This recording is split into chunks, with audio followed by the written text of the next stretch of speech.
This just in, breaking news, our top story tonight, Elon Musk pledges to help with the coronavirus crisis. Finally, Elon Musk getting involved in something to help people. Also in billionaire headlines, apparently Jack Ma has donated 500,000 test kits as well as 1 million masks to the United States. Let's just hope that this delivery isn't stolen off of America's porch. In other news, apparently somebody had to CGI edit all of the buttholes in the movie Cats. Damn. I can't believe they totally cut James Corden. The US-Canadian border has closed, and hopefully this keeps out all of those dangerous caravans. Next up, Tulsi Gabbard officially suspends her 2020 presidential campaign. You know what they say, if a tree falls in the forest. And finally, a little bit of good news tonight as baseball announces they are postponing their season until Memorial Day. So basically, 2 months down, 5 months to go. All of this and more tonight. Wait, is it really night anymore? 9 a.m. isn't that late. Need to work. I want to talk today a little bit about billionaires. I want to talk a bit about some of their donations to help the coronavirus cause, and I want to talk about why people seem to hate them so much. But before we do that, I just want to say that I'm extremely excited for this channel. We've been getting some amazing growth out of the gate. Frankly, I didn't think that it would go this well so soon. I appreciate you guys for being here, and if you want to join the cause, hit the subscribe button and join the team. Also, before we get into our billionaire story, I want to talk about a few other people that have come down with the coronavirus. We all know Tom Hanks was one of the first people to get it, and he updated with this post on Instagram just today. Or yesterday. The day. That's one of the... Just show the post. He posted a picture of a typewriter and said, "Hey folks, good news. After testing positive, he has a lot of the same symptoms, but just mainly the blahs. And bad news, his wife is beating him a gin rummy. Here's a typewriter." Ouch! A Corona typewriter? This is going to be the worst thing that happened to their sales since everybody stopped using typewriters.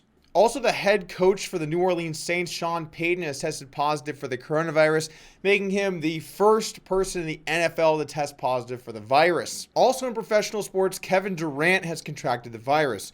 Rumor has it when he saw just how well the virus was doing, he had to join the team. Also, famous actor and sexiest man alive, Idris Elba, has tested positive for coronavirus. The leading theory on how he contracted the virus was close contact with Justin Trudeau's wife, Sophie Trudeau.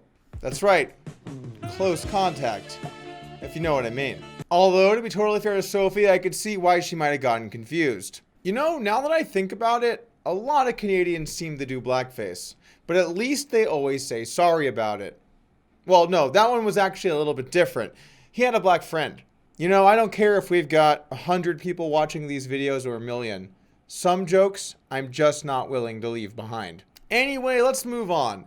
In times like this, we look to people with lots of power and money to be able to help us, and we've certainly seen some people step up to the plate. Elon has announced he's going to be using Tesla to help create more ventilators so that people can breathe. Jack Ma saying that he will donate all of these test kits and masks. These are great things for them to be doing, but are other billionaires also doing some of the same things? The answer is that many of them are. Mark Cuban has already promised to pay all of his workers that would normally be getting paid from working Mavs games. Bill Gates has been donating millions of dollars to aid vaccine and disease research. Bernard Arnault is converting perfume factories to manufacture hand sanitizer instead. Michael Bloomberg even launched a $40 million initiative to help prevent or slow the spread of COVID-19 in low to middle income countries. Sorry, Bloomberg, you're not getting by that easy. I mean, with what you spent on your presidential campaign, $500 million, you could have given every American $1 million and had some to spare.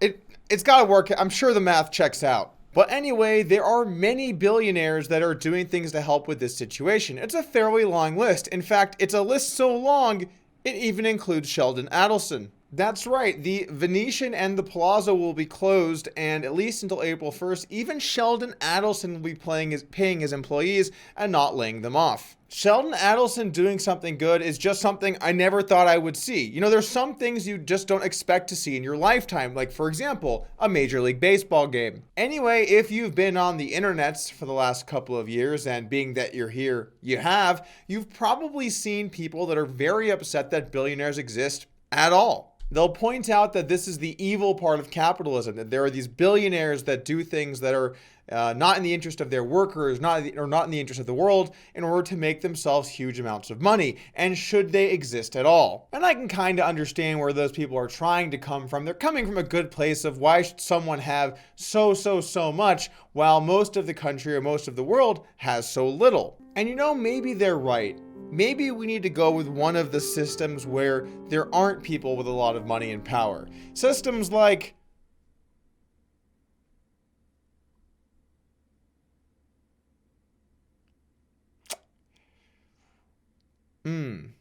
You see, I think people start to get a little bit confused. I think that we can absolutely do more to try and help out the working class in our country or in the world. But I also don't think that means that the people that have been very successful are inherently bad, that they shouldn't exist or something. There's some kind of balance here that I think both sides could probably agree on. But here's the thing. Most people are not billionaires. I also think it's an easy excuse for people. You didn't fail because you didn't try very hard in school, and then you didn't try very hard in your job, and then you didn't really try very hard on the weekends. You failed because Jeff Bezos was making billions of dollars. That's not to say that it's fair to everyone. It's not. In the game of life, you don't get to pick the hand that you're dealt, and some people will undoubtedly get shitty hands. That's the thing. You can't control those things. Now, we should do everything in our power to make it more fair, but it probably never will be. And if you're someone that's born into a bad situation, are you going to focus on that your entire life? Are you going to let that define who you are? Or are you going to go out there and try and make a difference and try and be someone and work hard to change that? I think that's what it's all about. Capitalism is not a perfect system, but it's the best system of a bunch of answers that are all kind of shitty. Think of picking capitalism as your economic system like picking ESPN to watch during daytime TV. Sure, it's not perfect, but are you really going to watch baseball? But here's the bottom line. Most billionaires are just shitty people. And you know how I know that? Because most people are shitty people, and they're not different now just because they've got a bunch of money. Moving on to our next topic, Steve Mnuchin has announced that unemployment could go as high as 20% because of the coronavirus. Actually, this isn't really that different of a topic, but let's pretend it is. But when Mnuchin made this announcement, Trump was quick to let everyone know that's worst case. We don't want to get people upset. That's a worst case scenario, okay? So if things really go badly, we're looking at the most unemployment since the Great Depression, but nothing worse than that. I'm telling you that right now.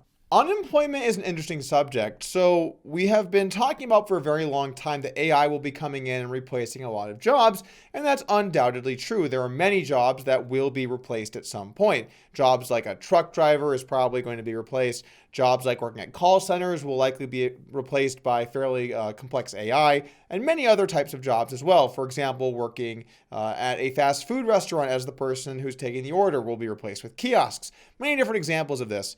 But the question has long been how many new jobs will be created. And we see two arguments, right? We see the every job taken will be replaced by a new job, which is more of the right-wing argument. And we have this apocalyptic, it's all coming down, everything will be gone on the left. But the reality is that we don't know yet. We do know that in the past, typically when jobs have been taken, they've been replaced by new jobs, but we've never seen this type of technological advancement. What will that look like in the future, and how will we respond? It's kind of interesting in a way because this was a conversation America was probably going to have at some point, and now we have to have it today because of the coronavirus. People simply cannot work for various reasons. They can't either go into work, or their job does not exist in their city now, or whatever is happening. People have had to stop working. Well, now what happens to them? And now we're dealing with that. The US government has been scrambling to try and figure out some good solutions to this problem. And it's looking more and more like we're going to be giving money to everyone to make ends meet. We've already passed one bill for over $100 billion that will help with a variety of issues dealing with the coronavirus. But we're currently debating about a much bigger one that could directly just give people money. There have been a lot of arguments about this, but a new $1 trillion bill was unveiled yesterday by Mitch McConnell. The plan has $75,000 and under people being paid $1,200 each. From $75K to $100K, you basically get scaled down from $1,200. And for over $99,000, you get paid actually nothing. If you have a child, you get $500 extra, and this will be based on 2018 tax returns. There are a lot of things to go into with this because it's $1 trillion. But here's a few things that just jump out to me. First off, people that live in places like New York City are really going to get screwed here because if you make like $100,000 in New York City, you're going to pay state income tax, you're going to pay city tax, you're going to pay federal tax, of course, and you're going to get $0, and you also might not have a job. Well, that kind of sucks, and I think that there should be some kind of ability for us to think about that for people in those cities. Also, what about people who had a great 2018 but lost their job? What about that? What about people who had a great 2018 but had a terrible 19 and now here we are? We're going to base it off of 1 year of tax records. How does that make any sense? To be honest, means testing in general, I think doesn't work very well. People can hide their wealth, people can game the system. There are a bunch of things that could go wrong. Also, 1 year is not a very good indicator for someone's total well-being and a good idea of the assets that they hold. It also doesn't give you a good idea of how much they need the money. So I don't think this is really that great in any way. I also think this number is way too low. Are we really going to try and just put our foot down around $99,000 and that anyone above that doesn't need help? What about the people that do need the help? There are going to be people that are affected that are making over that number.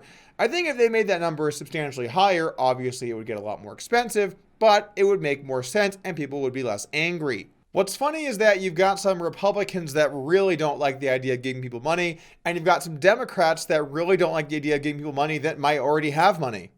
Finally, something the two sides could agree on. You also have to wonder, when people get this money, are they going to use it responsibly? One thing I'm concerned about is if we're giving everyone all this money, what happens to the US dollar? And I think that's a pretty fair concern. What happens to all of our dollars as people have more of them? Well, you would think that this drives the price of the dollar down. However, as I am not an economics expert, I tweet out asking this exact question. I got a lot of interesting answers. I think if you're interested in this question, you should go through them. I am not qualified to tell you who's right, so I'm not going to. I want to leave us here with one last thing. You know, I know there's a lot of people that are scared right now, and certainly there are many people, especially in older demographics or people that have respiratory issues, that should be very afraid of this.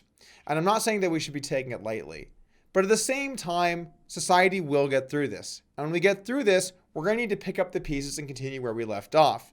We're also going to need to sometimes be able to joke about things or laugh about things or realize that life does in fact go on. And that's the point here on the channel for me. I want to remind people that it's okay to laugh and it's okay to have a good time and it's okay to not let this change who you are. Don't wake up and be afraid every day. Make the best decisions you can and be smart, but don't be afraid. That'll do it here on the channel. Make sure to hit that subscribe button and I'll see you guys again tomorrow at 9 a.m. Pacific.